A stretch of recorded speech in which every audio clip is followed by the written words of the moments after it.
Welcome to the Fractional Podcast. Today we've got Chris, who is the incredible powerhouse leader of the Joplin RIA, and also now founding his own investment club on Fractional. Chris, welcome to the show. Super excited to have you here. Would you mind, just giving us your 60-second elevator pitch? Who are Oh, you? wow. Yeah, what is this investment club that you're running, and why should someone in the community care? Well, thank you so much, Stella, for having us on. So, yeah, 60 seconds. So Chris Forsyth, entrepreneur, lead the Joplin Area Real Estate Investors Association. That's a mouthful. But what we really do is we connect with local investors. We work really hard to improve the communities around Joplin. So we're working a 60 to 80 mile radius on our projects. And we do a lot of like educating the new investor and helping them get their first start into real estate because I jumped out of corporate in 2017 and haven't looked back. And our goal in life is to help others do the same thing. What's big next week is we're launching this big initiative at Fractional, and we're also having you come into town to help us launch that. And so we're excited not only to launch with you guys, but to have you in town to answer questions, to get people kind of used to this kind of co-investing. And we're excited to showcase what we can do in the next 12 months, but partnering with you guys. Yep, we're pumped as well. Nick, you're up next in the hot seat. Give us your 60-second elevator pitch on who you are and what you're bringing to the table here with the club.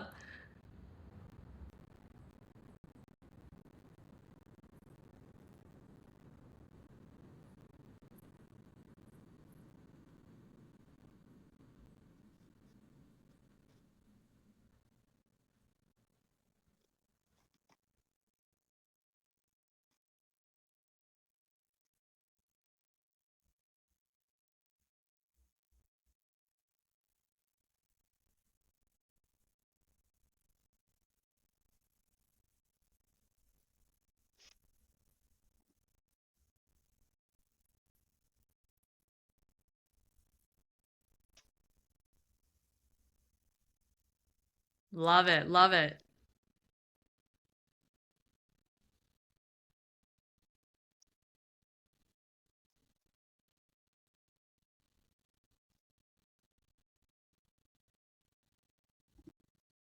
And Chris and Nick, I want to understand, why you guys created the club and who this is ideal for. What is going on in their life?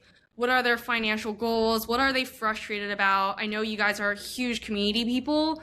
Why did you build the club and who do you think needs to absolutely get in here? Yeah. So I got a call from one of my, I should say my mentors and said, hey, there's this club. They're trying to get started after COVID and you need to go just help lead it. And I'm like, well, I, I had like 7 doors at the time, 7 or 8 doors. I'm like, well, I'm not the person to lead it. But I showed up that first time. And I think in 5 years, I've only missed one day. And so really, we started it and we jumped in with we go, well, we got to get accredited. So we jumped in with the National Real Estate Investors Association and brought that to the Joplin area. That'd never been done before. So that gave us like 40 some thousand investors to connect with nationwide in our little town of Joplin, Missouri, which is like 50,000 people. So for us, we thought bringing that to the area was a good incentive to get people off the couch and out into the community and making the place better. So. Absolutely. Love it. And one of the favorite things that I've heard you and Nick say is, you guys know every street, every neighborhood, every deal that is happening in, the 90-minute radius of Joplin, right? Prove Yep. to me what does that mean, right? Like what kind of deals are you getting to where it's really because you know the place, so deep that is, not someone out of state like me is going to find on an MLS. Yeah, so I work before I go to the office in the morning. I've got 5 offers made from my cell phone. So I stay really engaged with the 80-mile radius and I stay in touch with them. A lot of times I just do it on social media. And by being a leader of the organization, then that gives us every meeting, every time we do a video, as you know, that content goes out. We we market in our 80-mile radius, and I try to stay on top of each market area. So we invest in Nick and I are in about 12 market areas in our region. And so by buying in those areas, I can tell you exactly what area is you're gonna pull where the honey holes are at, where you're gonna pull the best deal. And then if you're wanting appreciation, maybe you need to go over here for more appreciation. If you want cash flow, you should go to this town. So it's really cool. We keep our ear to the ground, and we send out a lot of messages, a lot of text messages, and a lot of Facebook posts. But we try to stay really relevant with the people in our area. And the cool thing is we're jumping over across the state lines into Oklahoma and Arkansas now, and that's where we're going to be, Grand Lake as well. So that's going to broaden our scope and broaden our mission a little bit. I love that. I mean, the know, like, and trust aspect of working in the industry is probably the most important thing. And, not only are you doing that with investors that are going to be joining the club, but also building those really boots on the ground relationships, right? Like that's how you're getting the off market deals. That's where you know how to find the right people and the right partners to, go build the projects, right? Like I love how you guys have such a unique and powerful edge there. And Chris, you've brought in so many national speakers to the region. Do you feel like, running that room has really helped you be a better operator and a better steward of, investor capital? Yeah, it's been cool because you like this, right? We get to connect with people like you. It's so much fun, and I'm a connector. That's my avatar. And so yeah, I'm a sub two student of Pace Morby. We brought Pace in, as you know him well. We've been coached by Grant Cardone's team. So yeah, by connecting with these national speakers, it's broadened my horizons and how much money we should actually invest back in ourselves. Because it's okay to invest in properties and businesses, but the biggest investment you'll ever make is in you. And so it's definitely broadened my mind by hanging out with folks like you is where we need to put our money and where we actually need to invest, and that's actually back in ourselves. So I've learned a lot by bringing in national speakers and hanging out with them. Love it. Can you tell me about, one of the deals that you've seen, right? Was there anything that, looked great on paper or maybe when someone was telling you about it over the phone, but you ultimately, walked away from it? What happened there? Why did you pass? Yeah, we just did one, and I hardly ever back out on a contract. If I put my name on a contract, I'm going to close it, and I'll find a way to close it. But this one, it's a long story, and I'm going to save all that. But it came back to some regulation. As we dug in and did the true underwriting, we went ahead and put it under contract, did our due diligence, and in our due diligence, had I wanted to bring cash to the deal, it would have been a really good deal. But I'm not going to tie up a ton of capital in a project if I can't refinance it out. And so for me, we walked away from one heck of a deal that probably had, I think purchase was 345, 350,000. It probably would appraise at 7.25. But the deal itself, the underwriting and the deal itself just would not work for my investment strategy. When I hit cancel and told the realtor I was canceling that contract, it killed me. Because I knew what I was walking away from, but I knew for my investment strategy and what I do, it just was not a win. So sometimes we walk away even from a really good deal on paper because it just doesn't fit our buy box and our strategy. Makes sense. I mean, I think it takes a lot of discipline to be able to do that as well, right? Like a lot of times operators get emotional. They're like, let me just try to turn all these knobs that I can to try to make it work. And then, it ends up being, kind of like a Pandora's box where then you don't know what you're getting yourself into. And, you end up kind of biting yourself in the ass afterwards where it's like, man, I should have, stayed within my buy box, my criteria, because I've got the right SOPs and the right processes to make everything super efficient. So super appreciate you sharing that really candid story. And I think it really shows a lot to, who you are as an operator and, why you've become a leader in this space as well. Thank I'm you. curious, right? Like you have such a great partnership with Nick. What are you focused on versus what is Nick focused on? I mean, you guys have this 1+1 is greater than 2 relationship here. Mm-hmm. Yeah. So we're close in mindset and the way we do deals. We always look at how can I creatively take down a deal, because a lot of times those creative deals actually make a better deal for the seller as well as you. So we're always looking at deals that way together. So as far as us, he likes to stay a little closer to home. So he likes to stay a little bit more in his around the house in his area. I'm spreading out a little bit more. So I think our geographic location would be one. But I'm also learning that the more you spread, you better be a good connector because you're going to have somebody to support you in those other markets.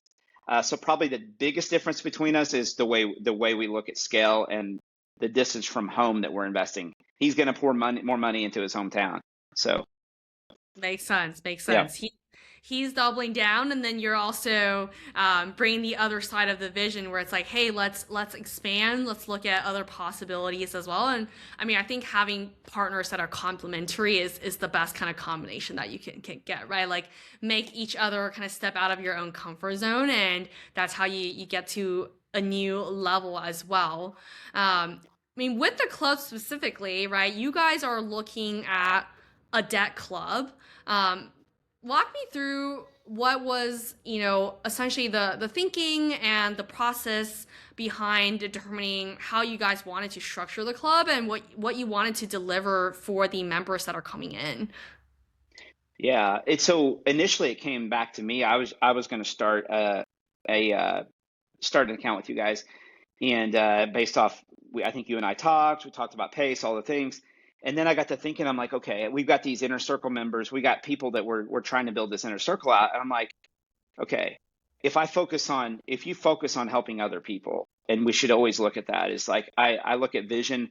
I've always got to be reaching up to a mentor, but I've also got to be able to have purpose, and that means my purpose is who am I allowing to learn from me? And I think if you have vision and purpose, then you've got a great combination, a successful combination. So for me, I looked at it and I go, wait a minute, there's something bigger here than just funding my deals or just investing with me. We can utilize this to also help other investors get their start. Because a lot of times what I see new investors do is they come into our club, they'll attend 2 or 3, 4 meetings, but it's hard to bet on yourself sometimes and to know that you can be successful. And if they have some confidence walking alongside them, every time I've seen it, they do better. I mean, right before this podcast, I got off of a phone call with a guy who's going to buy 10 doors from me, and I'm going to help him do so creatively. And, a year ago, he wasn't even thinking about that. And it makes me extremely happy to see him and his family launch into that new career. So for me, it's how can I utilize a little bit of the knowledge? I'm probably one step ahead of the others, right? But how can I utilize that one step to help benefit all of us and provide a win-win? I love that. That is incredible. And I want to just double click into the deal structure that you have for the club as well, right? You're bringing this as debt, and how does the underwriting aspect of a deal work when you're deciding whether or not the club is going to end up deploying capital towards a deal? I know we've also talked about how do we protect investor capital? What is the contingency plan? And you mentioned to me you wanted a 20% contingency into every project budget. Why 20? Where did that come from? What is your whole framework around that? Yeah. So, and you can go back to other investors who, they're 20 to 30. Um, so for me, I might take a little more risk with my own cash just because it's my own deal, my own cash, and I'm going to learn from it. But I want to make sure we play it ultra conservative when we're dealing with other people's money and other people's investments. So I know that 20% buffer. I mean, we've got enough data to show how our renos come in. We've been running under budget recently, and we all know that generally you're going to go over budget with your reno. That's just how it is. Like it seems like when I talk to our investors. So I wanted to make sure to put in a good safety margin for those folks investing with us. And we know our numbers well enough to know that we're never going to miss a deal by over 10-20%. We're already buying at some deals I'm buying 30 to 40% ARV already. But I think if we run a 20% buffer, we're never going to make a mistake, and that's what we want to do. I want to make sure, and everybody that's invested in me so far, there's never been a mistake with their money. We've always made payments, and we've always completed the project. So, just making sure there's a safety margin in there for them as well. Yeah, that makes a ton of sense. I mean, I love that you have such a great investor relationship with everyone who's partnered with you before. And what did people say, right, when they got their first check coming from you where it was a win? Like I love to hear what that experience was like for them partnering with you. Hmm. Yeah. Wow. So my goal with my private money is I want to be their best client. When I work with realtors, my goal is I want you to tell me that I'm your best client, and because of ease of doing business. And so I'm trying to think of one in specific. We paid off. I mean, we paid off quite a few recently, but so I had one that loaned to me on a Southeast Kansas portfolio. I think it was 16 homes, and he's a doctor, and I paid him off. Ended up buying a partner out in the whole payoff thing. Man, it got kind of messy, but it was a win in the end. He just came back to me recently and said, "Hey man, like, are you ready for round two? I'd love to reinvest back in." And I think for me, it's that repetitive, reoccurring. It's kind of mailbox money for them in a sense. And they know the money's safe. They know you do what you say, and that's what means everything to me. When you're coming back to me, willing to reinvest. Yeah, that part is huge. Like I always look at, to determine, right? Like, is an operator successful? Do they have a great track record? Like, the number one thing that I look for is like, hey, out of the people that have partnered with this person in the past, how many are reinvesting, right? And if a lot of them are, like, that means, hey, this is a no-brainer choice. If people are just repeating it over and over again, like, it really shows, one, like, you do everything as you say, right? Like, that's the most important part. It means you're a really great communicator, and it's someone, who just people want to just, keep doing business with you, right? Like, I feel Mhm. like that is the biggest win to possibly have. And it's, really great that you're able to just make that super clear for anyone that's considering joining into the club. One other question about the club, right? What why did you decide to make the minimum 10 grand, right? What was, how does the club tie to your mission and vision for the community, and how is it all coming together? Yeah. Yeah. So there's a spot where, and I've done it. I've taken some lower entries. Generally, and I want to say this in with all respect, but generally, at that $10,000 mark, 20,000, you've you're setting at a spot financially where you can afford it. And so when you're hitting that 10,000, 20, 40,000, I a lot of 30 and $40,000 investors. They're pretty comfortable with the investment. They're pretty comfortable with a 12-month, 24-month term. It's just a comfort level for them. They feel they're at a spot financially where they can afford to do it. And it's great to jump in with a couple thousand if you can, but generally on a project, I always tell people you got to have about 10 grand in the bank if you're going to take on a rehab. Like, you really do. You got to cover your debt payments, your insurance, closing costs, and the start of the reno. And yeah, you're going to want to be setting at 10. So we kind of did the same here. We want people to come in and be comfortable with what they're investing in. And so we felt that 10,000 was a safe spot. And then I think there was a second part to that question too that I may be missing, but Oh no, you got it. And then just to add on to that, right? What is the target return that as a club you're aiming to accomplish? yeah. So we are we're going to be in that solid 10% range. And that's a really good return on money. And we know that we can pencil our deals in. That's usually where we're penciling our deals in at, is a 10% interest rate. And that seems to be a win-win on both sides. Yeah, 100%. And Chris, like, where we really connected, as community leaders was like, hey, traditionally in, real estate or investing, right? Like, a lot of times it's the rich getting even richer, right? The rest of the community has been, essentially gate kept, right, into building more wealth. And that's where we were like, yes, we should definitely do this investment club and bring in the whole community, because it's like, I think it's extremely rare for someone to, maybe they're a newer investor, right? And they're scared about investing. They're not sure what it takes. Like, I don't want to do 100 grand as my first investment and have the risk of not knowing what's going to happen, right? But as a start, 10 grand, like, that's a lot more approachable. I get the opportunities to make double digit returns with my, trusted real leader, and also just see what the process is like, right? Like, I feel like that experience is so valuable, where it's like, okay, let me actually kind of get a behind the scenes seat into seeing, like, how does Chris do a flip, right? Like what's involved, and learn through that without, feeling so much fear of like, I'm new, I don't know what's going on, like where do I even start? Like I feel like there is so much value in that, and it's also, why you're building the community, and why you're leading the community as well, which now leads me to one of the most exciting parts about the club. And you're honestly the only person doing this, which I'm really excited about. I know that you've created some perks for investors joining the club too, which is a lot of fun. Tell me more about that. Yeah, I don't have those right in front of me, but basically a way to connect with us, whether it's being coached through their first deal, tickets to the events.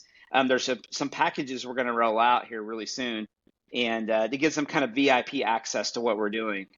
Our group, our inner circle, they love driving for dollars, and so we'll load up on a Saturday and just drive, and we use PropStream. We're big users of PropStream, so we'll start dropping pins, and they love that. We skip trace, we all make calls, cold calls, but it's getting them involved at the level they want to be involved behind the scenes. We're offering that as well to some of those different tiers. So as you hit like a 25 or a 30, or it's going to go up a little bit more involvement with the club. But we're excited for that.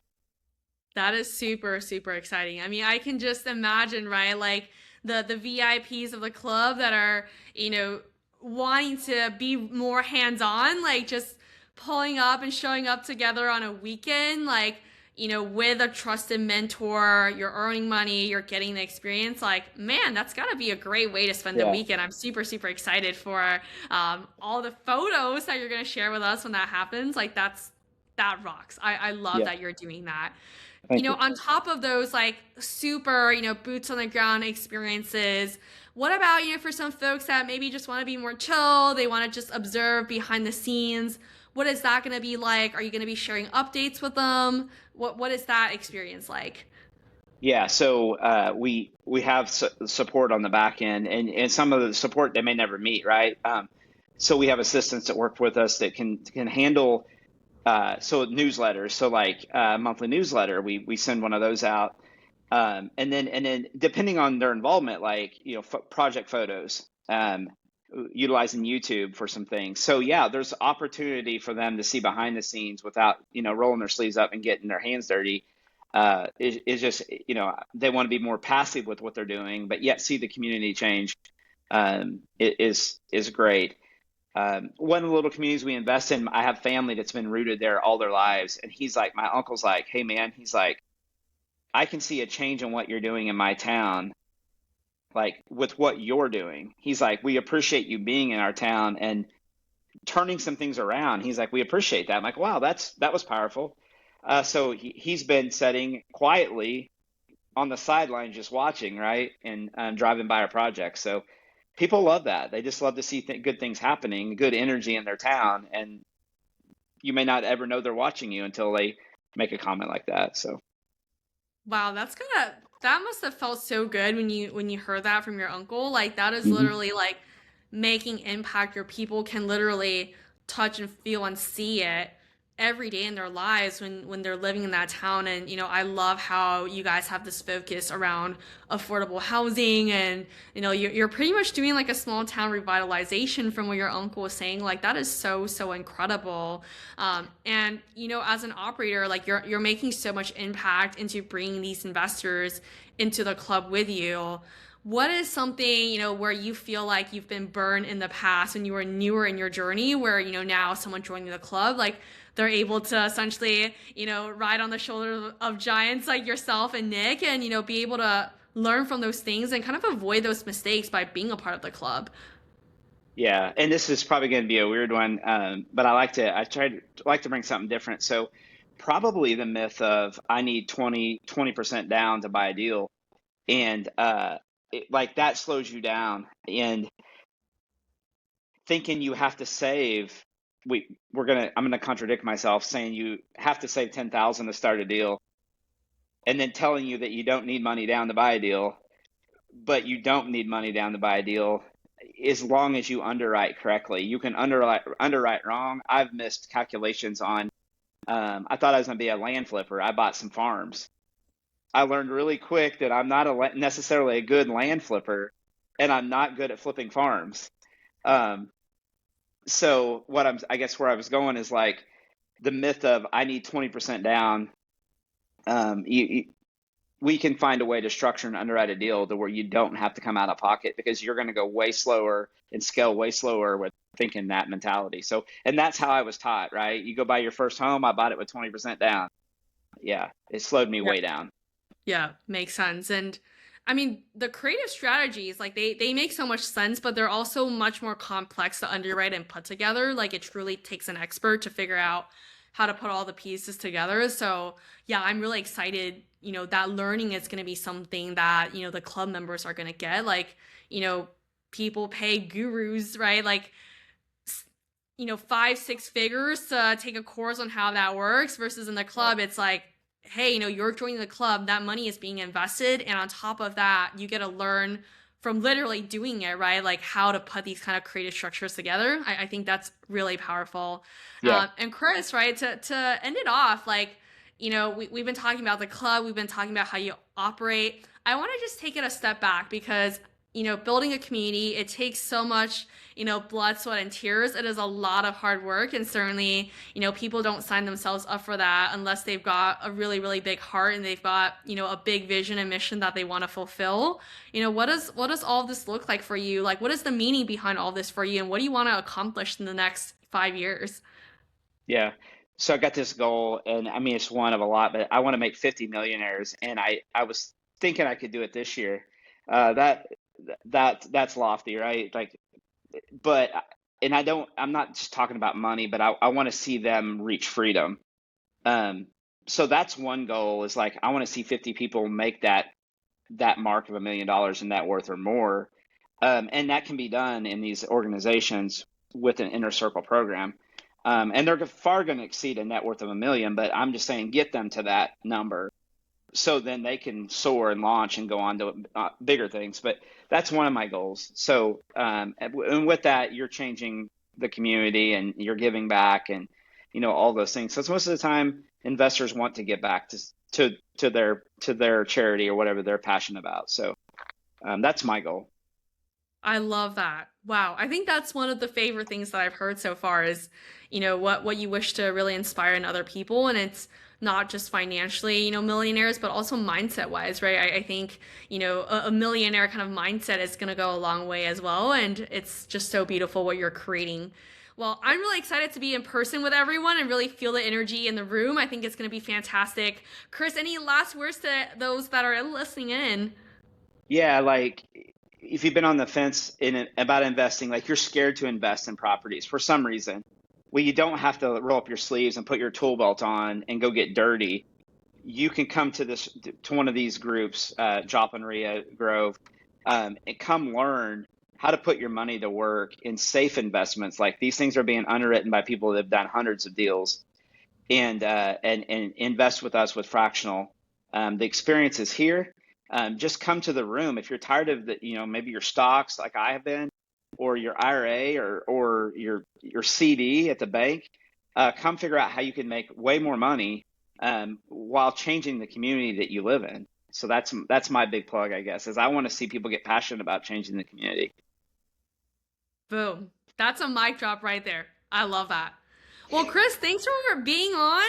I'm really excited to be in the room in the flesh with everyone and for everyone tuning in. Thanks for dropping by and see you inside the club. Thank you. Thank you. Awesome.